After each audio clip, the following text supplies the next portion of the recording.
Olá, tudo bem com vocês? Meu nome é Júlio César. Estou aqui para dar continuidade naquilo que eu estava falando com vocês sobre a purificação do imaginário. É muito importante nós nos atentarmos para esse tema em particular. Como o nosso imaginário facilmente pode ser corrompido por coisas que a todo momento está diante dos nossos olhos.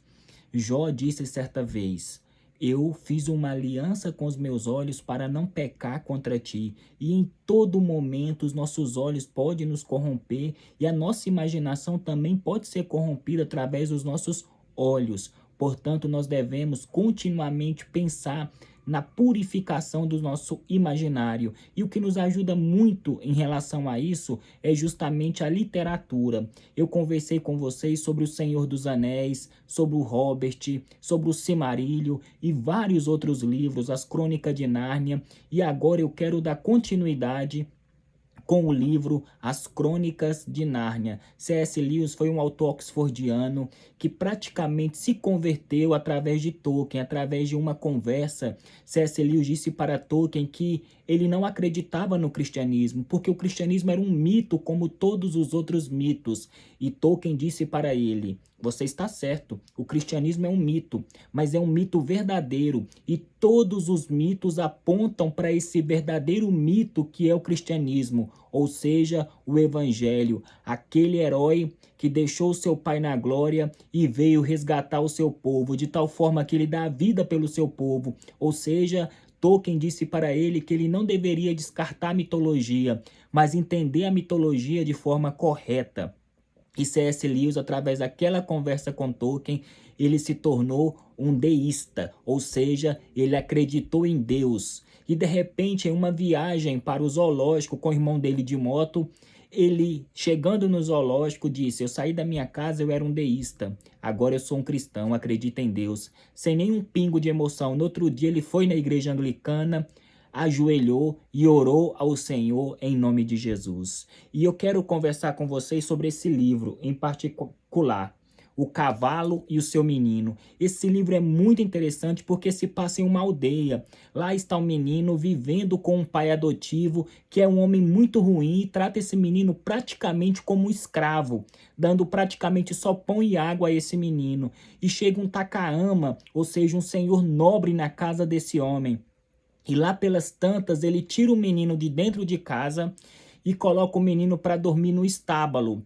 E de repente ele começa a conversar com esse chefe ou com esse senhor para vender o menino, o Shasta. E de repente ele tenta vender esse menino para esse senhor. E o menino deseja ardentemente fugir daquele local e começa a olhar para aquele cavalo e desejar no coração que aquele cavalo falasse. E o cavalo, por incrível que pareça, começa a conversar com o menino. E o menino trama com o cavalo para fugir dali. Ele pega esse cavalo e foge. E de repente ele começa a correr com esse cavalo e no meio do caminho ele encontra outra menina que também estava fugindo. E os quatro vão fugir daqueles locais. E de repente eles passam por várias aventuras, por vários perigos, mas tem um leão que todo momento está correndo atrás dessa criança. E essa criança, ou esse escravo, ele enfrenta esse leão. E o leão começa a passar as garras próximo das costas dele e ele corre mais. Essa menina começa a admirar a valentia dessa criança e como ele é nobre e virtuoso. E de repente, essas crianças chegam em uma terra chamada Nárnia. E essa terra está prestes a ser invadida pelo inimigo. E Shasta chega nesse local e compreende que ele não é um menino qualquer, ele é um senhor, ele é um príncipe, porque ele é filho de um nobre daquele local. E de repente ele encontra com o irmão dele, o irmão gêmeo, os dois olham um para o outro e veem que os dois são idênticos. E ele sabe que ele é um príncipe. E ele chega no seu pai e diz para o pai tudo o que ele havia passado, como ele havia padecido na mão daquele senhor, daquele pai adotivo, que na verdade não tinha nenhum tipo de afeição para com ele. Ele descobre uma trama ali dentro que vão invadir Nárnia. Mas de repente, lá pelas tantas, essa criança se encontra com aquele leão. E ele pergunta para aquele leão: quem é você? Porque eu me encontrei com vários leões no decorrer dessa caminhada e no decorrer da trajetória. E o leão diz: não são vários, são apenas um. É porque eu corro muito rápido. E ele diz nessas palavras: fui eu, o leão, que o forçou a encontrar-se com Araves. Fui eu o gato que o consolou na casa dos mortos. Fui eu o leão que espantou os chacais para que você dormisse. Foi eu o leão que assustou os cavalos a fim de que chegasse a tempo de avisar o rei Luna. E fui eu o leão que empurrou para a praia a canoa em que você dormia, uma criança quase morta, para que um homem acordado à meia-noite o acolhesse. E ele continua: eu mesmo, respondeu a voz com uma entonação tão profunda que a terra estremeceu, porque a criança perguntou para ele: qual que é o seu nome? E ele disse: eu mesmo. E a terra toda estremeceu. E de novo ele fala: eu mesmo, com um murmúrio tão suave que mal se podia perceber, e parecia, no entanto, que esse murmúrio agitava toda a folhagem à volta. É justamente esse ponto, essa criança que estava sendo vendida como escrava, estava sofrendo na mão de um senhor mau e maligno, ele estava debaixo da soberania de Aslan, assim como José, que foi vendido como escravo.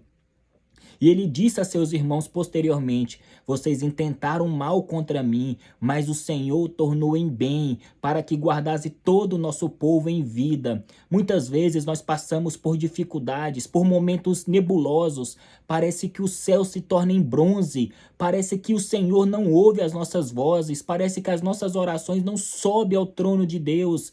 Mas saiba que a todo momento, em toda circunstância, tem uma linha que passa em toda a nossa vida, e essa linha é justamente a soberania de Deus. Como na canção de Estênio Márcios, O Tapeceiro, muitas vezes ele passa uma linha escura em nossas vidas, e muitas vezes essa linha dói, machuca, e é doloroso, sai lágrimas de nossos olhos, e muitas vezes duvidamos até mesmo do amor de Deus para conosco. Mas outras vezes ele passa uma linha verde, uma linha amarela de alegria, de regozijo, mas nenhuma dessas linhas se compara com aquele grande dia no qual nós encontraremos com Aslan, e ele revelará todo o plano para nós, ou seja, ele vai virar essa grande obra de tapeçaria e demonstrar os principados e potestades nas regiões celestiais o que ele fez para com a igreja. Portanto, tudo que acontece em nossas vidas, assim como aconteceu com a vida dessa criança, nesse livro de C.S. Lewis, estamos debaixo da soberania de Deus. Que toda essa literatura que Deus proporcionou para nós, por meio do seu povo, venha purificar o nosso imaginário e nós venhamos olhar para ele com fé, porque sabemos que a soberania de Deus é que guia nossas vidas. Aslan ainda governa essa terra. Aslan é o rei dessa terra e ele vai renovar e vai restaurar toda a sua criação. E nós, os filhos de Deus, receberemos um corpo glorificado. E depois dessa glorificação, toda a terra será restaurada. Que nós venhamos nos regozijar nessa grande esperança. Amém.